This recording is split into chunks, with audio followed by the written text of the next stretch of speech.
Assalamualaikum warahmatullahi wabarakatuh. Selamat pagi, habis sahur sambil menunggu subuh, ngobrol dulu sama anak-anak. Mas, dulu waktu bapak kecil segede kamu itu, musolanya itu gonta-ganti mas. Musolanya Diman itu paling utara, tengah musolanya Bu Haji, terus musolanya Pak Agus, terus musolanya Mbah Mas Bagus, musola Mbak Kadir itu belum berdiri waktu itu. Terus masjid An-Nur, jadi gonta kan terus waktu kecil itu. Nah, waktu bapak segede kamu itu udah mendirikan madrasah malam mas, udah punya murid madrasah malam habis maghrib sampai isya itu. Pelajarannya tajwid, tauhid, tajwid, fikih yang diajarkan sama anak kecil dan sebayanya gitu. Saya udah ngajarin setiap habis maghrib sampai isya di dekat saya yang saya dirikan madrasahnya. Tapi sebelumnya bapak ya berguru, ya habis maghrib sampai isya itu lama. Tempat Mas Bagus itu, tempat Mas Bagus, tempat Mas Kudori, tempat Mas Romli, tempat Pak Rahmat yang dekat kulon kuburan itu loh musolanya. Lama di situ mas, tiap habis maghrib itu sampai isya, sampai nulis pegon itu nulis yang tanpa diharokati mas, tanpa diharokati, nggak ada harokatnya, tapi bisa A itu gantinya alif, U gantinya wawu, I gantinya kasroh gitu. Misalnya Arya itu ya A, R, ya itu titik tiga, Arya, ya tetap ya sama, ya A, ya alif, ya gitu.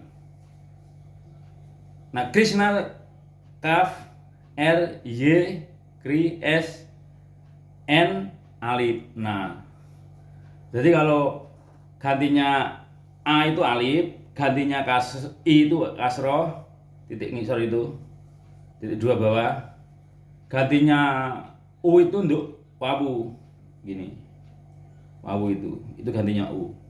Jadi sampai nulis pegon namanya tanpa harokat, ya cepat nulisnya gitu. Semua ajarannya begitu.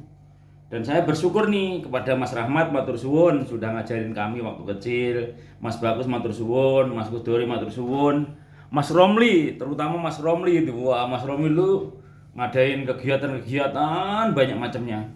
Sampai bapak itu segede kamu itu jadi mubalek mas, SD malah. SD itu jadi mubalek, udah ceramah. Kalau ada Isra Mi'raj apa 17 Agustus itu yang ceramah saya. Lucu itu, masih SD itu. Nah, kemudian dengan waktu yang berjalan saya ikut mbah kan. Di luar itu, di dekat mbah itu ada musola yang dekat kali itu, dekat kretek itu, dekat jembatan itu ada musola. Nah bapak ikut di situ. Kalau habis subuh itu bapak udah mau ulang ngaji. Nanti ulang ngaji. Nah suatu ketika saya ke pesantren juga pengen sakti dulu mas. Ini jangan dicontoh mas. Nggak usah pengen sakti mas, tapi deket dengan yang Maha Sakti gitu, deket Gusti Allah. Bapak belajar Asmaul Husna, Asmaul A'dham, Asma Kurung, ilmu kebatinan kayak gitu. Pengen sakti, akhirnya bapak biar sakti mondok ke pesantren di Gondomanyu 7 bulan bapak. Nah waktu bapak di pesantren Gondomanyu itu, bapak itu disuruh ngiwani sapi mas. Karena kan nggak makan kan nggak bayar. Saya ngiwani sapi, miara sapi, dibeliin sapi, yang nyariin rumput saya, yang makanin rumput saya, yang mandiin saya gitu. Jadi saya ikut Pak Sobari, tapi mondoknya ke Pak Miskan. Itu selama 7 bulan itu bapak ikut orang makan minum di sana, tapi bapak disuruh ngingu sapi sama diajak jualan pakaian di pasar. Itu diajak anak kecil. Wah suka dukanya luar biasa mas. Nggak kayak kamu enak pengen sekolah aja, bapak mau minta minta iuran aja nggak berani sama bapak sama mama, sama Mbah Sumi sama Mbah Citro, kasihan banget mau minta itu nggak berani. Akhirnya tadi kan bapak bintang pelajar, habis bintang pelajar kan sekolah kan nggak bayar mas, beasiswa bapak, terus bintang pelajarnya habis, terus suruh bayar kan, tapi nggak berani minta. Gimana caranya minta setiap bulan, nggak berani, akhirnya sampai numpuk sampai numpuk 6 bulan mas. Wah udah tambah gede. Kemudian sama bapak saya diusahakan, kayaknya di tempatnya mbahnya Reni itu, kayaknya mbahnya Reni, mbah buyutnya di Aksa, Mas David, kayaknya minta tolongnya di situ. Mbah lek dinem mbok painem kayaknya sing ning kolon kali, yang kolon jembatan itu yang nolongin kayaknya dia gitu. Kemudian setelah bapak lulus ke pesantren dan sebagainya, terus kemudian maunya Mbah Citro itu, Le, kamu harus bisa merubah nasib kamu gitu. Jangan ke pesantren dulu, Le. Kalau nanti ke pesantren, bapak kan kayak kehidupannya kan belum kayak sekarang. Sulit waktu itu, makan aja nasi jagung, nggak beras. Kamu harus bisa merubah nasib kamu gitu. Bapak cengeng dimarahin gitu, menangis bapak. Karena kasihan gitu. Kemudian bapak gimana caranya biar bisa ke Jakarta itu? Bapak ngamen sama Mas Gibok yang di Pasir Kemis sekarang, Mas Gibok itu orang Durinan. Mas Gibok ngamen, dikumpulin tiap hari, duitnya dikumpulin, lama-lama ngumpul. Setelah ngumpul sama Mbah Sumi dijualin emas, gelang sama cincinnya gitu buat tambah-tambah. Kemudian bapak berangkat ke Jakarta. Berangkat ke Jakarta itu sama almarhum Mas Gunadi, sama almarhum Mbah Tani, sama Mas Yanto. Nah, Mas Yanto itu dari kampung itu bawa gitar. Merantau kok bawa gitar kan itu. Kemudian gitarnya kan ditaruh di kereta api mas, ditaruh di atas tuh. Waktu jedrek gitu, gitarnya jatuh. Jatuhin Mbah Tani. Sama Mbah Tani kan. Mbah Tani kan kena jatuh gitar, mau Mbah Tani akhirnya bersabda itu, kamu itu ke Jakarta malah nggawa gitar segala macam tolele, iki apa war ngamen le ngono. Aduh. Gini, terus akhirnya turun ke Gambir, saya ikut Leati. Ikut Leati, ikut oleh Warno, udah gitu sebulan di sana, pindah ke Cikupa sama Mas Joko. Kemudian pindah ke Cikupa sebulan, sudah sebulan nggak dapat kerjaan tuh di PT Stawin Indonesia, ikut Mas Saki. Mas Saki itu yang sekarang ada di jembatan Bitung mas, nyopir. Mas Saki itu termasuk berjasa sama Mbak Icih, tapi Mbak Icih udah cerai sama Mas Saki. Nah sekarang, dulu kan saya ikut Mas Saki, anaknya Mas Saki itu sekarang ikut Bapak Agus itu, yang sekarang kerja di tempat Bapak itu. Jadi orang itu harus berbaik sama orang, suatu saat ditolong orang gitu. Kamu bikin teh apa kopi? Kopi. Terus jadi saya dulu pernah ditolong Mas Saki, sekarang anaknya nganggur ikut saya. Udah 2 kali itu, yang kedua kalinya Mas Agus itu ikut saya. Alhamdulillah, jadi berbuat baiknya dulu keluarganya dia, ya sedikit-sedikit saya balas budi gitu. Karena yang tidak bisa dibalas hutang itu hutang budi mas. Hutang yang tidak bisa dibalas hutang budi. Kalau utang uang bisa dibalas dengan uang, tapi kalau utang budi nggak bisa dibalas mas. Balasnya dengan budi juga. Kalau orang apa-apa gratis sama kamu, ya kamu harus ganti gratisin dia gitu. Namanya utang budi. Berbuat baik sama orang itu namanya utang budi. Kalau musuh terbesar manusia adalah diri sendiri. Musuh terbesar manusia adalah diri sendiri. Menguasai diri, mengendalikan diri, membuat diri, menempatkan diri itu musuh manusia terbesar. Nah, kemudian singkat cerita di PT Stawin, terus saya masuk Asia Terate juga. Terus akhirnya belajar ilmu kehidupan. Tapi bapak dari kecil udah dibilangin sama orang tua itu harus ngalah, harus sopan santun, harus tika. Jadilah orang yang di bawah orang gitu mas. Bukan di bawahnya diinjek, itu enggak, maksudnya jangan di atas kepala orang gitu. Jadi orang itu menghormatin orang aja gitu. Kemudian bapak ikut Asia Terate. Setelah bapak ikut Asia Terate, bapak belajar sama orang Kejawen, namanya Mas Joko. Sebelum wis tak ceritain ya waktu sama Mas Joko itu, waktu Bapak stres takut mau masuk neraka itu. Udah pernah cerita itu belum? Yang pas Mau Urgudan Mori itu. iya, Orang Satrate itu. kata orang Satrate. Iya. Itu belajar lama Mas Joko, terus belajar sama Kak Ocong, lama menemukan banyak guru, Mas. Banyak guru, termasuk Mas Kutari, dan terusnya belajar terus sama itu.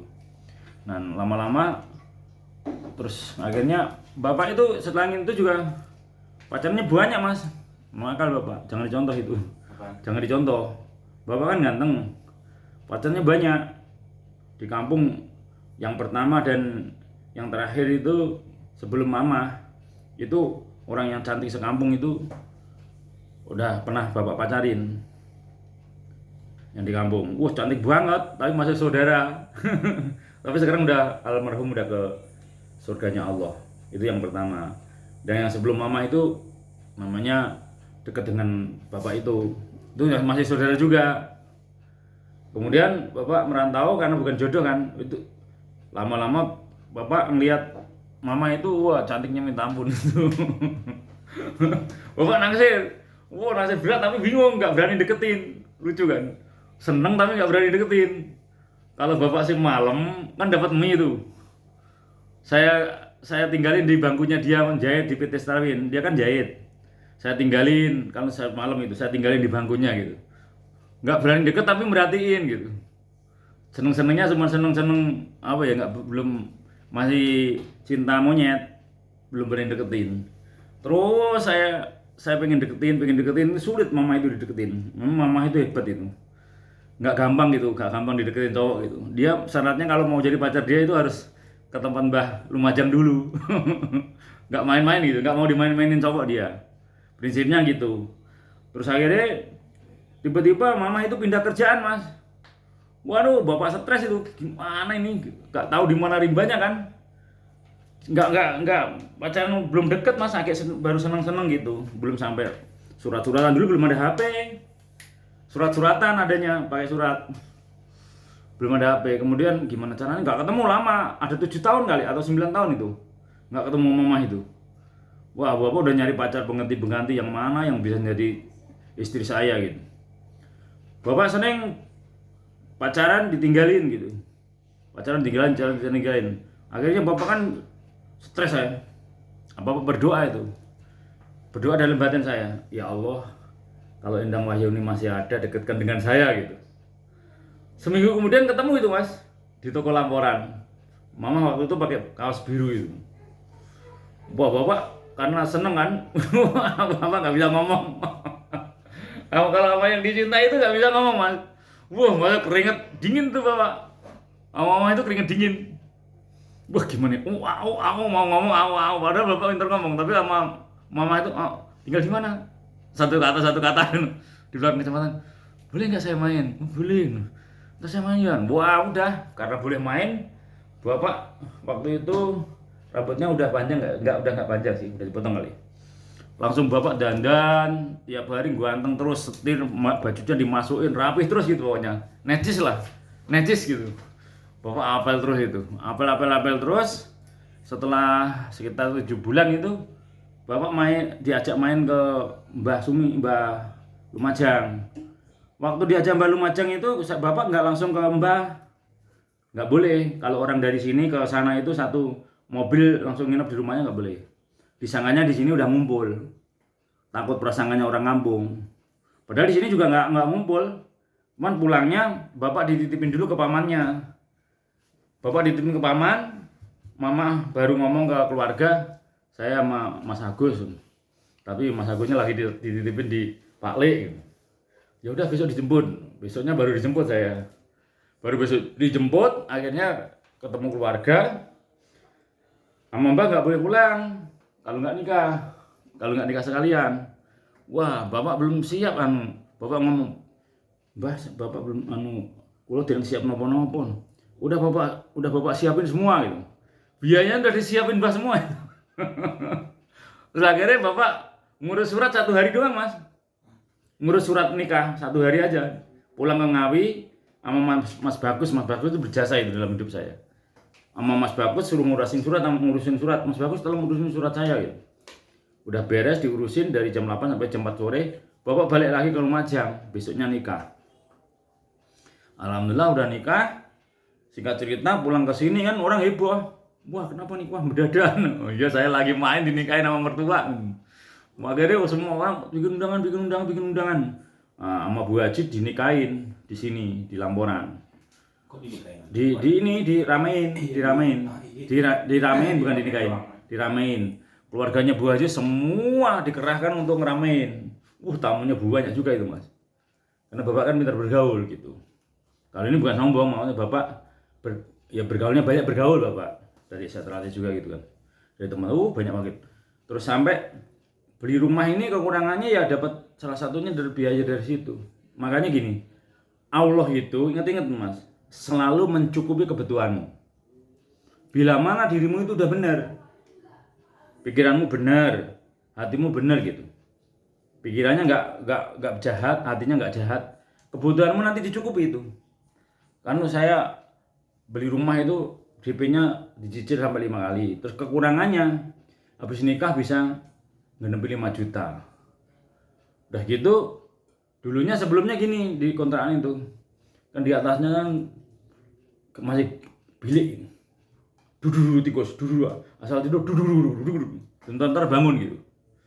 Terus dalam hati Bapak, ya Allah, kalau punya rumah enak kali ini. Jadi yang dari batin itu tadi nggak diucapin Mas. Dalam batin gini, kan agak banyak tikus kan. Sebentar bangun kan, bangun lagi gitu.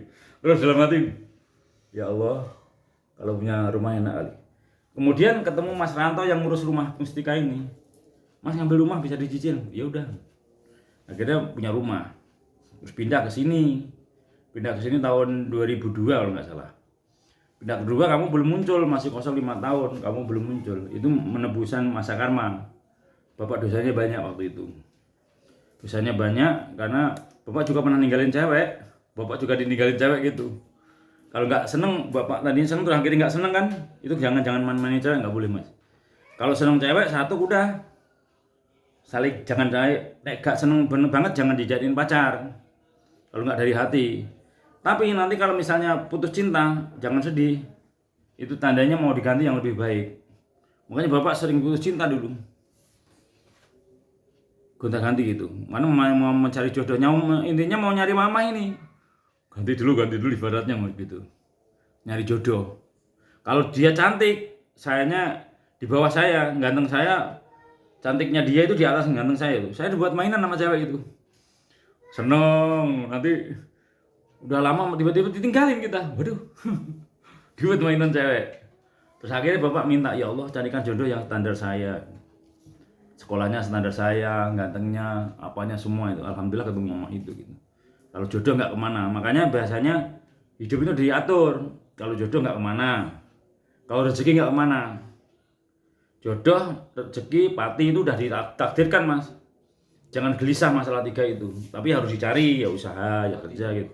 Pati itu meninggal, udah pasti hukumnya. Jodoh itu nggak kemana. Kalau emang jodoh nanti ya ketemu aja. Tapi kalau bukan nanti ganti yang lebih baik gitu maksudnya. Makanya kalau jatuh cinta, nanti suatu saat kamu pacaran kok jatuh cinta kok putus cinta, jangan sedih. Ya biasa sedih ada gitu. Tapi bersikapin, wah ini berarti mau diganti yang lebih baik. Gitu. Contohnya Bapak yang pacar pertama itu, sedihnya minta ampun Mas, namanya cinta pertama kan. Wah, disakitin. Akhirnya sekarang baru ngerti. Dia sekarang udah meninggal kan, mudah-mudahan di surganya Allah. Terus orang-orang kampung bilang gini, Mas Agus, andai kata kamu jadi sama dia, kamu jadi duda sekarang. Kan dia udah meninggal, udah di surganya Allah kan. Berarti kita udah tinggal duda, membujang gitu. Terus alhamdulillah saya dapat mama ini, alhamdulillah. Bahagia, lahir batin, tentram lahir batin, semuanya itu endingnya kalau kamu putus cinta itu tandanya diganti lebih baik. Terus kamu kalau misalnya ada masalah kerjaan, kok di PHK atau diberhentikan atau disaingi, disakiti, itu tandanya lebih baik, mau dapat yang lebih baik. Gitu. Tandanya seperti itu. Jadi kamu orang kalau dibikin susah, tandanya mau seneng. Orang kalau dibikin Dimana orang dipojokin orang, dipermasalahin orang, tandanya di tempat lain mau dipakai. Jadi menyikapinya hal yang baik gitu. Kalau kamu mengalami hal yang enggak baik, sikapi itu yang terbaik dari Allah, tandanya mau diganti yang lebih baik. Biasa gitu. Dan cita-cita kamu nanti mau berhasil semua itu dengan waktu yang berjalan. Bapak aja pengen gitar aja sampai sekarang baru keturutan. Dari kecil mau minta gitar membah gak berani. Padahal waktu itu lagunya Ebit itu yang ada di ini mas, yang ada di YouTube ada itu Ebit. Waktu itu kan film namanya Rano Karno. Bapak itu penggemarnya Rano Karno mas. Ganteng Rano Karno, kecilnya ganteng banget itu. Sampai ini tak tindikin, tak kasih hitam-hitam. Ini gara-gara korban Rano Karno kan. Saya tusukin sama jarum, saya kasih sabu jagat biar kayak Rano gitu. Rano Karno itu bikin gila orang itu, nama mudanya dia yang sekarang jadi DPR RI itu. Ini bikin gila orang, semua orang kagum se-Indonesia karena film belum banyak seperti sekarang. Kalau bintang film dia rata-rata gitu. Rata-rata bintang filmnya dia pemainnya dia agak bagus-bagus. Mainnya dia gitu. Sampai kemudian setelah ngikutin Rano Karno, saya pasang beli foto Rano Karno mas. Bapak beli foto yang gede di dida gitu. Saya beli, saya pajang di rumah saya. Suatu saat gedenya bisa ketemu mas. Kemarin waktu dia jadi PJ Bu Gubernur itu bisa ketemu beliau. Terus waktu di Citra sering ketemu akhirnya. Loh, padahal dulunya waktu mudanya saya gantung sama dia itu. Jadi nanti ketemu, makanya apa yang Anda pikirkan nanti terjadi. Makanya mikirnya sing apik-apik. Kamu nulis di dinding, suatu saat saya jadi presiden, atau jadi menteri, suatu saat saya kaya, suatu saat saya maju, suatu saat saya program, apa terserah, yang penting baik-baik semua itu. Nanti yang kamu tulis itu terjadi semua itu. Wong di sini aja Bapak, waktu pertama-tama di sini sama Pak Ron itu engkel-engkelan ngomong. Kan dulu ada yang meninggal di danau. Bapak bilang, harusnya di pagar itu. Terus Pak Dirano kan bilang, Mager danau mah harus pakai duit. Enggak. Mager danau enggak pakai duit, saya bilang gitu. Pakai bambu. Terus engkel-engkelan terus. Pokoknya Mager danau enggak pakai duit, saya bilang gitu. Sekarang kan enggak pakai duit, Mas. Enggak ada yang keluar duit sekarang di lingkungan sini. Dipager sama dewan. Terbukti. Terus saya bilang sama dipager sama dewan. Iya. Terus sama Pak Slamet kan. Pak D, bayangin rumah sampean, rumah kaca-kaca, rumah tingkat. Nanti buat jualan. Enggak sampai 2 tahun rumahnya tingkat kaca-kaca. Tapi aku belum pada sama. Rumahnya tingkat-tingkat kaca gede. Terus Bapak bilang gini sama Pak Desanen. Pak Desanen, tempat jenengan itu suatu saat banyak orang datang silih berganti. Tempat senternya orang. Sekarang buat anak yatim, kumpulan anak yatim itu silih berganti. Terus Bapak bilang di Esyatrati, tidak menutup kemungkinan suatu saat cabang Tiga Raksa itu, cabang Tangerang itu ada di Tiga Raksa. Sekarang 5 negara Tiga Raksa. Terus buahnya yang Bapak ngomong itu terbukti banyak banget. Nah, tapi itu sejatinya bukan Bapak, Mas. Allah membuktikan siapapun orang yang bebersih omongannya, yang ngomongannya nggak miso, nggak bahasa kelamin, nggak mengumpat. Makanya Bapak lanang, jangan mengumpat, jangan bahasa kelamin, jangan bahasa binatang, jangan bahasa negatif. Berlaku siapapun untuk dia itu, Mas. Mau insaf ya, bentar lagi insaf. Endingnya ini Mas, tutupan Mas. Endingnya singkat cerita, Bapak tinggal di sini.